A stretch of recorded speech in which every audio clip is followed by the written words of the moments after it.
Peace and blessings, family. This is Brother Sharif, live and direct from the great state of PA with the Hour of Power. Go to Hour of Power, Sharif Hamid on YouTube. Subscribe and share the channel so we can continue to lift the mind, body, and soul of our people. In the name of God, the gracious, the merciful, we give him praise and thanks for his mercy and his goodness to the human family. If all the trees upon the earth were pens to write with, and if all the oceans were ink, and then another 7 oceans to add to its supply, the writing would still not be enough to explain the glory of God, for he's the exalted, all-powerful, all-wise. We confide in no other in our time of need, and we praise no other in our good fortune. We thank God for the Metu Neter, oracles, scriptures, and writings that came thousands of years before any organized religion, straight from the continent of Africa. We thank God for Moses in the Torah, Jesus in the Gospel, and Muhammad with the Quran. I greet you all in words of peace. To my Muslim family, Assalamu alaikum. To my Christian family, praise the Lord. To my Hebrew Israelite family, Shalom. To my Black Conscious family, Hotep. And to my people in the streets, what's good to you? It all means peace. Before I get started, Ramadan Mubarak to my Muslim family all around the world. The other day I did a quick message explaining what Ramadan is.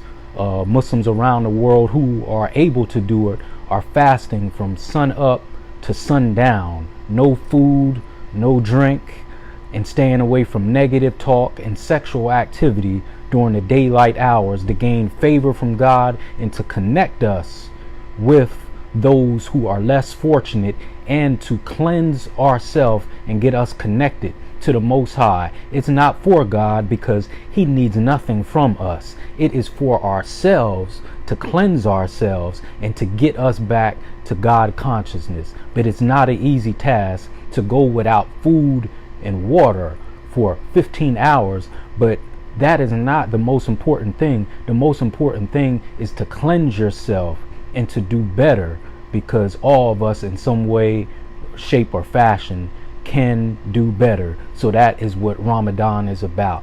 And if you can't do the fast, we're supposed to help someone in need, even if it's just a smile, some kind of charity, help someone in need by feeding them. I'm working on it and doing the best I can because I physically can't fast because of a health condition. Now, real short today, family. Here in York, PA today, they had a program called the 100-Man Read Program, where it's been put all over Facebook. I am just relocating back here to Pennsylvania, so it was my first time attending it. It was the 100-Man Read Program. They've been doing this for several years. I didn't get the brother's name who started. I know he said he was out of Charlottesville, Virginia. I took a picture of him and some brothers earlier. But it's a great program. So men are supposed to meet at a certain location and then go throughout York City schools and read to the youth. You could pick a book of your own, or they have a book there for you, but it's designed to encourage reading and literacy. But notice what I said, because location and demographics is very important, right? Dr. Vert, who is a very important figure in our community, and he was there today, said the brother name is Marquez Mitchell. Yes, now that rings a bell. Thank you for that, Dr. Vert. So this brother out of Charlottesville, Virginia is very instrumental in starting this program. It is very important and a very noble act for us to go. But notice what I said. I said York City schools. Who is majority in York City schools? It's black, mostly, and Latino boys. So again, a very noble program. It really needs to be done. It needs to be done. But here is my concern about what I witnessed with my own eyes. Because remember, with the Hour of Power, maybe 95% what I share with you is going to be based on facts and I can prove it with no limit or time, and maybe 5% is what I feel or what I think. But I'm going to give you a little bit of the 5% and of the 95% all in one breath right here. What I saw with my own eyes was at Hannah-Penn. I'm not going to mention the other schools I went to because of confidentiality, so to speak. But at Hannah-Penn, we went there to register 100-man read program. But I'm sure they would have took more. We went to York. We were supposed to go to York City schools to read to mostly black boys, black children, right? So at Hannah-Penn, we went there this morning to register. This program was put all over Facebook for weeks. They made sure you knew the time and the location to register. I just moved back here and I saw it. Okay? It was clear where to go. My problem, not really with the program, is what I witnessed this morning. Very disturbing. Out of maybe, I'm going to say, 40 or 50 men that I witnessed there, and it's just an estimate, the majority of the men that was there to go read in York City schools, to 98% probably black children, the majority of the men registered there to go to read to our children was white men. Yes, it was white men. I'ma say it again. This morning, where you were supposed to register to go, and they told you where to go, or you could pick where you wanted to go to read in York City schools. The York City schools. The majority of the men that I saw there this morning, and it could have changed but I was there until they dispersed. It was white men. Where were the brothers? And I understand that people have to work. A lot of people work first shift. You got to put your children on the school bus. Hell, my good brother Dr. Vert was there. He was doing double duty. I saw this brother there. He had both of his children. And he came there, he registered, and then he had to leave to put his children on the bus. And after that, I imagine the brother went and gave his time. He's just as busy as anyone else to go read to our children. But I understand people are busy. But it was all over Facebook. The majority of the men that was there were white men to go read to our black children. That's disturbing to me. That's disturbing. We can get together to watch LeBron and Kobe and Steph Curry and the Eagles and the Cowboys and the Steelers. But when it comes to doing something like this for our children, I'ma say it for the third time. What I saw with my own eyes, not what someone told me, not what someone else said and then told me. I saw it with my own eyes. And I was looking around.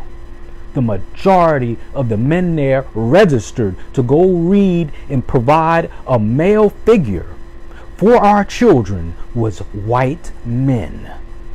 Very few of our brothers was there. Now, whether they popped up at the schools later, I don't know. And once I went to my designated school, which I'm not going to mention the school, just being decent, just out of privacy.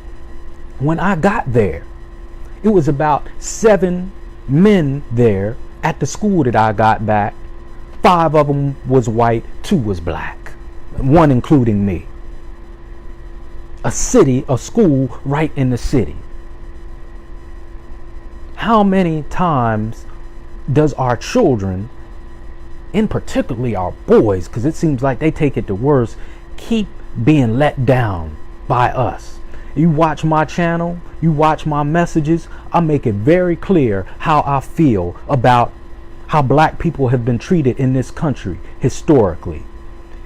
It's no denying it, and it's still going on. All you got to do is look on Facebook.